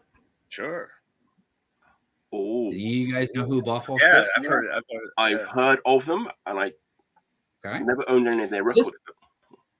This came out in 1988, and the lead singer and one other member went on to form with two of the Haggerty brothers to form Pegboy. This is the pre-Pegboy band, but this is a little bit faster, a little bit more hardcore, but it has all the same elements that you would expect, because this is like the only real record they put out. They put out an EP, a 2-song EP, but this is like kind of the cream of the crop. It's a 12-inch. It's only 6 songs. And it's not particularly hard to find, even though it's on Roadkill Records. So there wasn't a ton pressed of it, yet you can find it fairly easily, and not very expensive, because people just don't know about it pretty much. But in Chicago, if you find it, it can be a little bit more pricey, just because, because Larry from Pegboy was singer of this band. It has the same. Chicago as a hardcore town doesn't seem to get much respect these days either. That's true. No, and this band, even when it was around, didn't get much respect. It was kind of like there was a club called The Exit here in Chicago. By the time I was in Chicago, it was more of an industrial goth club. But back then in the 80s, it was like they would do all the punk shows there, and bands like Life Sentence would play a lot. And this was like the band that basically opened every punk show. So like, any band that was coming through town, they were basically like opening up the show at The Exit. They were kind of called like the Exit like opener band, basically. But this record is phenomenal. I mean, it's basically like if you had a demo record of Pegboy, this is what it would sound like. Damn. It's phenomenal. The song Product, though, its lyrics are a little cheesy. Like, I'm a product of society is the chorus. Ripping. I love those early Pegboy records. I love them like so much. And this has a little bit of that like Pegboy sound mixed in with like a Naked Ray Gun kind of sound, and then on top of it, faster than both bands. So, I mean, I wouldn't say it's like necessarily a hardcore record, but it's not a pop punk record. So it's a melodic, like hardcore record in my view. Absolutely great record. Not hard EPA. Killer artwork too. Yeah, it's really cool. And they're named after like a horrible environmental disaster that happened in India. Yes, yeah. Union Carbide, that's it. Yeah. Yeah, there was like 20,000 people died or something. It was like a nuke went off. Yeah. And the first time I actually heard this was Lingua Armada, one of their first release. I believe it's their first release. They did a comp called A Fungus Among Us. And this band was on there. So I had listened to that song and was like, oh shit, this is awesome. What is this? And then went back and like found this, and then became like, kind of a big early Pegboy fan. So if you like Strong Reaction, you will love this. This would be like having a really well produced demo of Strong Reaction. Love that record. So I'll Paul Stiffs. I'll find it. Came out in 88 on Roadkill Records. Nice. Kind of more famous for putting out Screeching Weasel. Screeching Weasel, right? Yeah. Boogada Boogada Boogada, I think, was their biggest record, probably. That's a 10 out of 10, and I've never even heard it. Yeah. Bold. Well, Chicago love. Yeah. Beautiful. All right. I don't have any kind of segue for that. I'll be very honest with you. Not needed.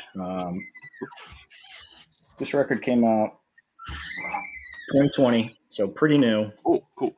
This is probably my favorite record that I heard that year. Do you guys know this one? I don't know. I do, yeah. The name is ringing a bell. So it's really good. I guess you'd call it post-punk. I believe it's a duo. They were from Boston when this came out. I think they've since relocated. But man, what a great, catchy, perfectly recorded record this is. Yeah, like I said, like post-punk, like this seems like it could have been like on Rough Trade back in the day, 4AD. I wouldn't say it sounds necessarily exactly like any of those bands, um, but it kind of occupies the same kind of space. Very bass heavy, simple beats. There's some synth in here, female vocals, which is kind of like, I'll be honest, like that's where my tastes are leaning more towards these days. Kind of dancey, just catchy as shit. Like, and this is something where, like, I think I posted this on Facebook, and so many random people of every stripe sent me like private messages saying, like, man, that record, I listen to it all the time. Like, thank you for the recommendation. I love it. Wow. Like, not punks, some old punks, like every kind of demographic you can think of. Killer. They got a brand new one coming out.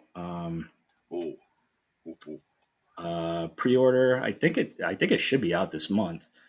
This is on Feel It, and I guess Feel It is putting out the new one with Sub Pop distributing it, I think, overseas. There was some kind of deal like that, but that band Jordan, is great. You've heard it? I have heard. I have not seen them live. My friends in Daylight Robbery recommended that record to me, and they were like, "You really like this." It's Wow. like it's melodic, but yeah, you're right. It has the vocal. She is a great voice. Yeah. It's and it kind of transcends a lot of scenes, like you said. Like it's punk, but it's a little post-punk, but it's not depressing at all. It's a little bit more poppy. No. It's not pop punk. It fits in all these different categories that I think it's just like it's really good, and it's not particularly hard to find the record either. No, they repressed it a lot of times. Yeah, it seems like one of those records that's really popular, but it's still available. Yeah, I know when I bought it, I had already missed the initial hype and heard about it later. But I looked on Discogs the other day, and I think they're in like the 8th pressing. Like it's been reprinted a lot, so it should be available. And it's they played a record store. The new one is coming out this month. They played a record store here, and I kind of hit myself for not going to see it because I found out how much I liked them after they already played Chicago. Mm-hmm. But I'm excited to hear another record because that is a really good record. It falls between. It's like, again, like if I have like guests over who, like you've got a couple friends over that you've got a couple over for dinner or whatever, like they may be punk adjacent, but they don't necessarily want to hear your Discharge record over dinner. It's like, you can put this on. Everyone likes this every time. There you go. And again, it has this kind of bouncy, kind of dancey feeling, like almost like a B-52's kind of aesthetic. Without the cheese. But like the production is just great. It's like I said, very bass heavy, very rhythmic. And it's not like, they're not trying to do anything, I think, particularly complex. Like they're simple beats, but like everything is played well, really great recording. And just super catchy. Like I find myself like, again, if you can get a song to stick in my head, because like my short-term memory these days for music is like absolutely non-existent. Like I listen to music all day long, every single day. So it's like, if you can actually make like a hit on like my deeper brain where like I'm remembering songs after the fact, it's like you're doing something right in the songwriting department. Nice. Wow. Highly recommended. Actually, a couple of my favorite records from this year are very upbeat, poppy records with female vocalists. So it's like the Plastic Tones from Finland, that record. Mm-hmm. And Plastic Toads? Tones. Tones. I was like, all right. And then Ioana Swanson record. She used to be in Terrible Feelings. She's like a solo artist now. It's kind of in the same ballpark, I want to say. Ioana Swanson, kind of upbeat, dancey, like kind of the 80s influenced, but with great like female vocals. So, I would say I was surprised I liked that record when I actually heard it. I don't know why I had a misconception of what it was, and then I heard it and I was like, this is a really good record. Right. And I think like I missed any kind of hype that there was for it. And to be honest, I can't even remember why I ever checked it out to begin with. But it's one of those things where like literally in the first like 20 seconds, like I knew I was going to love that record. Like it literally took that short amount of time. Like certain things, like it's like they got to kind of grow on you a little bit. Like especially for me, like I said, I listen like on a computer, like hearing punk on shitty computer speakers just doesn't work. And then like you finally get the vinyl and like you crank it, you got some drinks in you, and it's like that's how you were supposed to hear this. And it's like, all right, now I get the hype. This was like it didn't matter. Like first time I heard it, like I knew this was going to be like instant buy as soon as I could find it. And I play this all the time. Like this is never gets filed. Wow. There you go. That's a good record. That is a good never gets filed. It never gets filed. It's like top. Never gets filed. Amazing. All right, I'm on the hunt. God, I'm going to be poor again. I know. It has 8 pressings. It might not be that expensive. We'll check. We'll see. All right, last round. I'm going to start with the Tony Pence theory. my last pick of like, you know. I'm sticking with it. Oh, cool. And actually, Jordan and I had a little back and forth about this record. I don't remember why. Yes, I do. He knows what it is.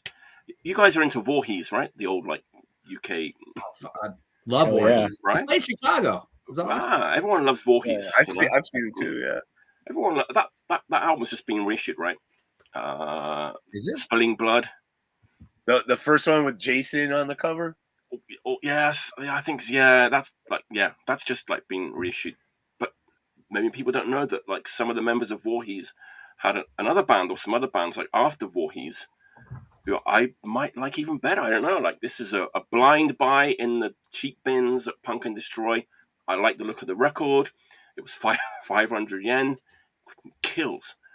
It's the horror. Spoils of War.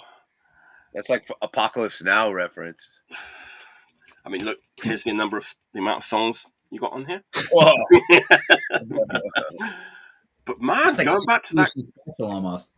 Jordan like knows about this record because he has a great story about record. it. It's like it's. I had so much trouble selling that record because the only way I could sell it was by telling people it has Voorhees members. Yeah. Because everybody would just like flip through it in my distro, and I'd be like, "This is a great record. Yeah, it's really good." And it kind of jumped out at me. I kind of just liked the look of it, and then I just bought it because it was 500 yen, and I get it home. It's like, Jesus Christ, this is fucking great. You know, it's like those British guys just doing like the straight ahead, no frills, no fucking about, like hardcore punk. No fucking about. But it's really well produced, really memorable songs, even though it's like a lot and they're all short songs. It's just, super catchy. You know, like guys from Heresy and Ripcord kind of had a lot of bands, you know, it's like ex-Heresy, ex-Ripcord, you know, like... Sure. Yeah, Violent Arrest, like Geriatric Unit, Signal Crimes. All good bands. I mean, this kind of is as good as, or maybe better than, like some of those bands, I would say. Yeah. I kind of chalked it up to the cover art looking kind of metal or something. Oh, okay. Because I don't know, at the time that it came out, I feel like everybody was kind of, at least in Chicago, were very into like the like 80s US hardcore. Right. And so when I was trying to sell that, people were just like, I don't know. I mean, but everybody that bought it came back and told me how much they liked it. Yeah. So that always like made me feel good because I was like, yeah, thank you. Yeah. I mean, good. Like, 2009. So maybe it's from that era. You know? Yeah. The cover does look like metal, but it also doesn't look like particularly compelling metal. Like if I wanted metal. So I could see that being kind of a tough sell.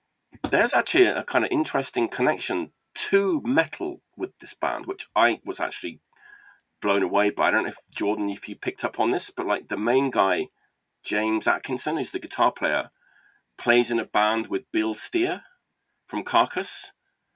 Oh shit! Called the Gentleman's Pistols, which Scoots, you might like them. I don't know if you know that band.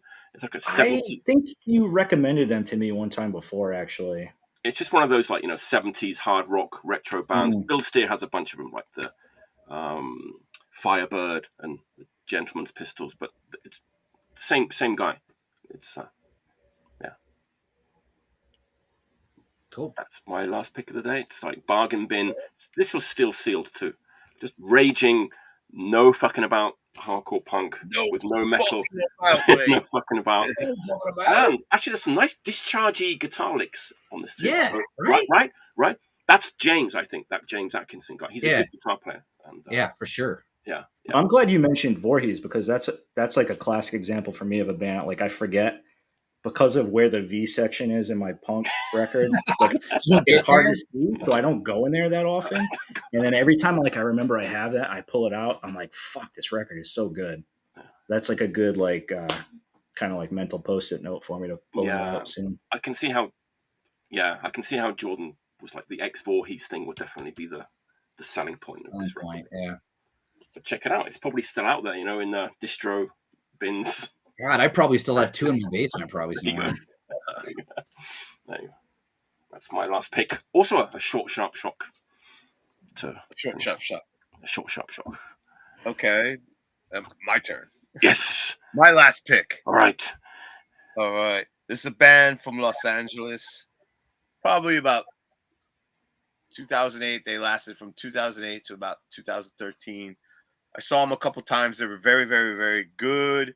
I love Latino punk. It's one of my favorites. This band, Mundo Muerto. Ooh. Oh, that band, yeah.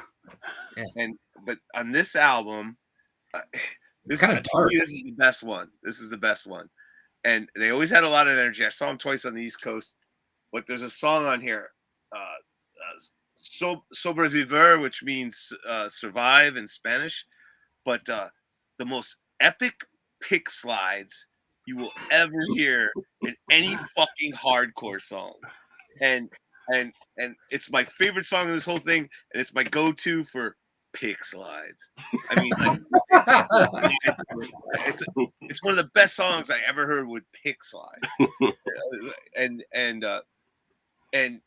Christ, I mean, but I mean they have everything. They pump though, but it's also kind of a mix of Latino, and also Southern California punk, but not poppy at all, but this is like the tough stuff. It marches forward. It comes at you. It comes at you. It comes at you. It comes at you. It comes at you. Kind of,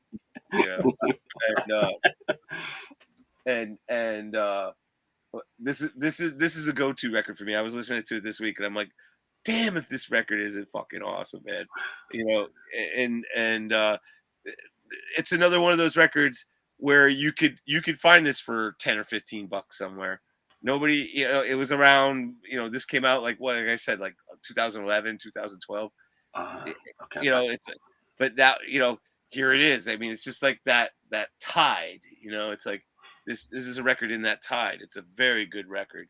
And, at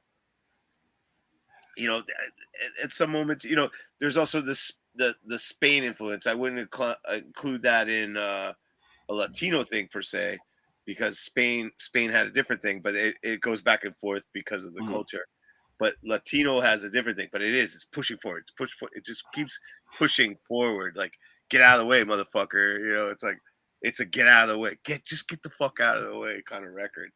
And I'm happy to own it. I have a couple other records, but to me, that's their best one.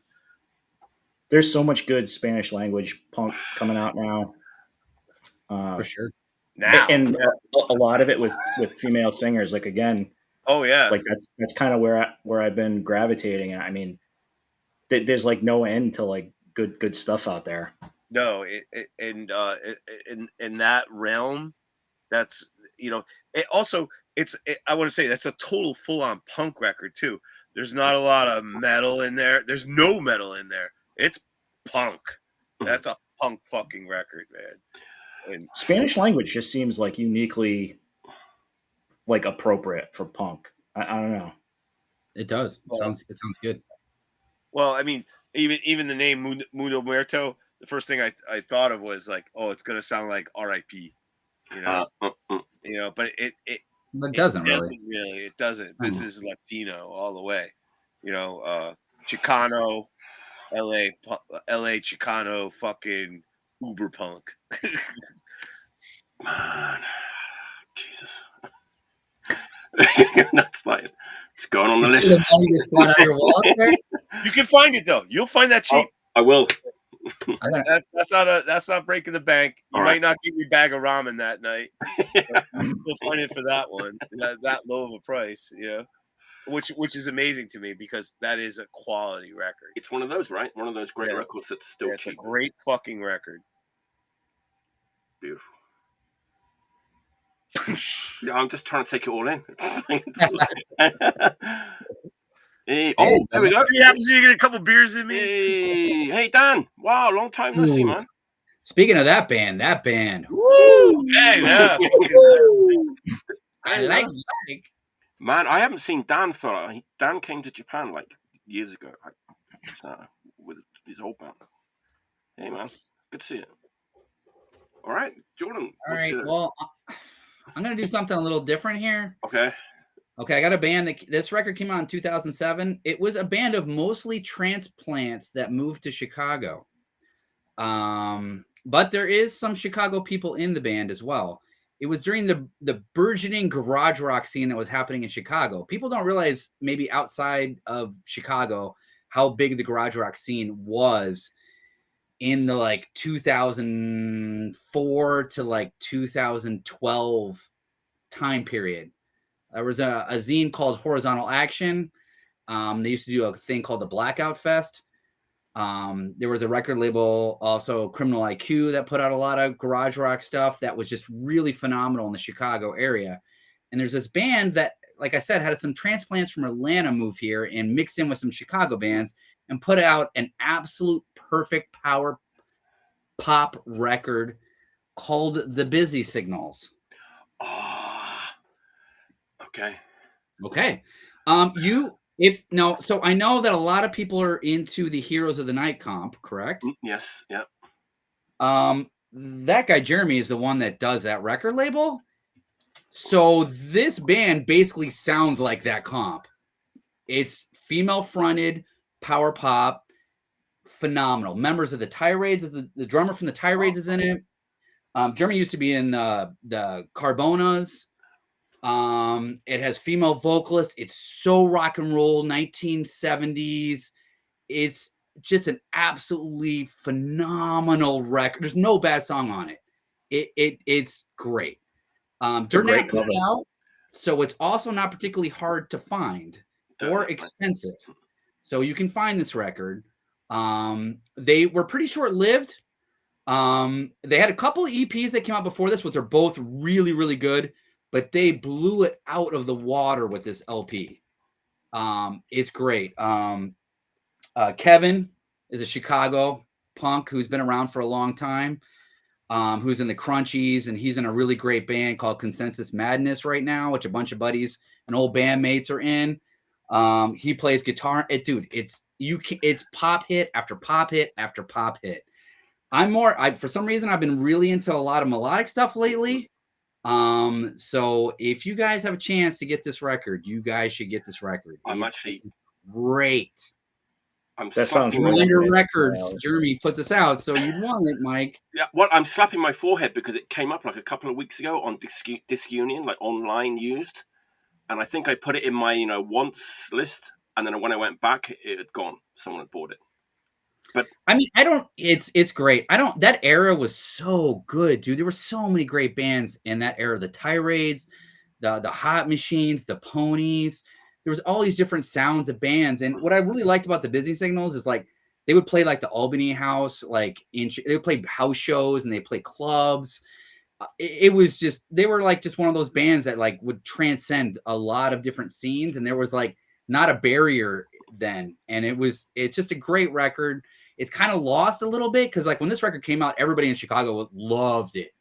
But then they basically like broke up and people moved away. And it kind of disbanded a little bit, and it's kind of lost a little bit. But if you guys like power pop music in the same realm as that Heroes of the Night stuff, you'll like this. That's a crazy nugget of information about how that guy put that record together. Yeah, Did not know that. It's really, really good. And volume 2 is on the way, right? Of the hero. Sorry, That's what I the saw. Heroes Yeah, Unite. I actually checked out his label today, and yeah, volume 2 is still coming. Wow. So Yeah, that sounds right up my alley. I love the cover too. Yeah, me too. I'm like, I'll be okay. on the lookout for that. I gotta Oh find yeah, it. I mean, they got like a fixed groove of like a busy signal at the end of the record. Oh, okay. That's funny. All Fuck, stop. yeah. Nice. You can't fall asleep listening to that record, man. No, it'll be like beep, beep, Yeah. beep, beep. A busy great. signal. What's that? Oh, Oh, Kids these days don't know from busy Yeah. signals. good point. yeah, That's another 10 out of 10 record for sure. for sure. Scoots, bring it on home. The last pick of the day. I should have logged in earlier so I didn't have to be the final say on this. But so, Jordan, one thing I've noticed from you throughout the night is that you're kind of got like a hometown pride vibe going on, which I like. So I'm gonna do a little hometown pick here. This is hard to read, I'm sure. Plan 9. Oh yeah. Plan 9 from Providence. This is their first record, 1982. They were garage, but more in the psych realm of garage. So not so much Sonics or Whalers. Not so much Estrus. More in the realm of, say, Electric Prunes, Sam the Sham, Question Mark and the Mysterians. Like this record, they've got like 4 guitarists on it. At one point, I think they had like up to like 9 guitars in the band, like something insane. Like I was reading their biography online like a few months ago, but and they had a long career. Like I think active literally into like the 2000s. Do you guys any of you guys know these? Jim, you might have heard of them. Oh yeah, absolutely. I never Okay. saw them, but like as a kid, in the early 80s, I would see their flyers for bars I couldn't get into. So like when I first started buying records, like seriously, like in the 90s, like I said, this is a Providence band. I would flip through past their records in every store I went to, and I don't know what it was, but I had no interest in even exploring what it was, and I would just flip right past them. And it wasn't literally until like just like a few years ago that I finally, like one day I was like, I've got to find out about that band because their covers are great. Like I love this cover. They've got another one by R.K. Sloan, like great, like comic imagery. And I was like, holy shit, these records are awesome. So like if you like the Liars or DMZ, like the other Mono Man band, or the Pebbles comps, this is fucking killer. Like a lot of those, even like the Pebbles comps, they're great, but it's like a lot of those, to me, there's a lot of filler on them. Like this is just all killer. And this is kind of a weird representation because, like I said, this is their first album and it's literally all covers, which is not maybe the kind of strongest stance you want to make on a debut record, but it's like really well picked and not all they're not all songs you've heard. So they're covers, but it's not like, or they're playing like the Cramps songbook, or like songs you've heard the Mummies do or whatever. Like the Culmination side 2 is a single, like 12-minute long song. And man, just the singer's got a great voice. There's like organ on here, really tasty kind of psychedelic guitars. I really like this record. Like I said, they went on to have like a pretty long career. Eventually, I think they got signed to Enigma. Okay. So like they were kind of getting popular, like getting on like the kind of college rock, that term college rock at the time, radar. But the earlier stuff where it's much more like I said, like just hard guitar driven psychedelic rock. Really cool. So kind of happy to rediscover that again, like as a Providence, kind of lifelong Providence person. Yeah. It's nice to pick up the kind of pebbles that you missed along the way, no pun intended. It's a great record. I don't know how findable it is out there. I didn't pay a lot for this. I got this on Discogs this year. You know what? Around that same time, there was like from New London, which is down your way. was like the Reducers, you know. Yeah, and, yeah. And another band I would see on the flyers with them is Corpse Grinders. I know the name. I don't know that band, but But yeah, that's I've what I seen mean. the name. I remember reading it, you know. Wow. It's. I mean, I don't know. To me, it's cool that there were bands doing this. Like this is '82. Yep. Like I think of like the late '70s, early '80s. Like there was that kind of '50s revival, like the kind of Greaser revival with like the Stray Cats and Sha-Na-Na and shit like From that. the womb. Yeah, but like to go like a step, newer into like the '60s kind of garage stuff.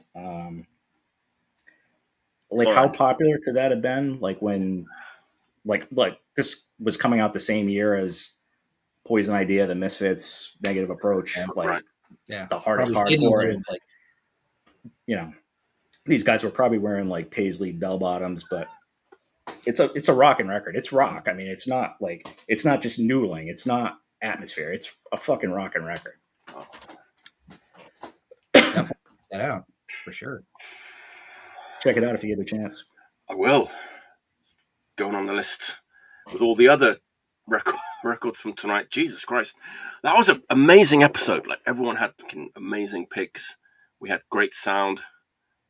Great. I had a few stinkers, but I never want to bring a stinker on. I said this to Mike like off the air one time. I'm like, I would kind of like to hear like when people just hate a record straight up and or Yeah, just yeah. or it's just a letdown. Like, oh, that. Yeah, I got a record fairly recently that I didn't like, and like, yeah, my son was like, you should do that on the thing. Talk about something you hate. You always talk about stuff you hate. We should do a separate show for that. I think it's like something a different special episode. Yeah. Or like like for me, like my threshold of buying something, like I'm never gonna buy something blind. Like those days are over. So it's like, especially for new stuff, like if I'm buying a new record, I've heard it like 10 times probably already. Like I know I'm gonna like it. Right. Like it's just you're not. Well, I don't know. I'm not like going in a store and just like in the old days, like I said, like Touch and Go. Like I would just buy anything on Touch and Go, or like you recognize like a band member or whatever, and it's like you just buy it like on general principle. And now it's like records are so expensive. Yeah, you're lucky if you can even find them in a physical store. So it's like, unfortunately, I do like a lot of research before I pull the trigger on buying something. So I don't buy records. There's one record that if you haven't heard, you need to buy it. I'm just gonna flash it real quick. Go ahead. Oh, yeah. Does everybody have that? Jim, do you have that yet? I don't have that. Oh, it's a must. What is it? T. Carey Finish. I can't do it at this choice. It's already been presented. It's already been chosen a couple more than once. I've listened to it every frigging day for the last like month. Okay. Finish. How come you didn't? Well, you bring it up now. How come you didn't have it in your 5? Because it already got shown. Oh, it already got shown, but you gotta buy it. Gordon, show it again. There you go.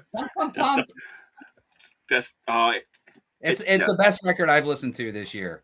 But I didn't want to present it because it's already been presented on the show. But if anybody likes Finish, I mean, it's almost pop punk, to be honest. Pop punk, but it's great. Blue Hearts. Every song's a winner. Blue Hearts. The Blue Hearts. Blue Hearts. I saw them a long time ago. Linda. Yeah. That's it. That's it. All right. On that bombshell, we'll finish up. As I said, it's been a great episode. We've had a great time. Thanks for tuning in, everybody. It's good to see everybody in the chat. I'll just quickly announce next week's show. The Piano Man himself, Artie White, as if we haven't mentioned him enough. He's coming on again next week. You finally got Billy Joel to come on. Yeah, no. Well, he stopped his residence here at Madison Square Garden. And the Laurel and Hardy of Gurm Blanston Records, Charles Maggio from Rorschach, Paul Bear. I'll come on next week, so it should be a good show. See everyone next week. Thanks for tuning in. Until next time. Pick slides and not fucking about.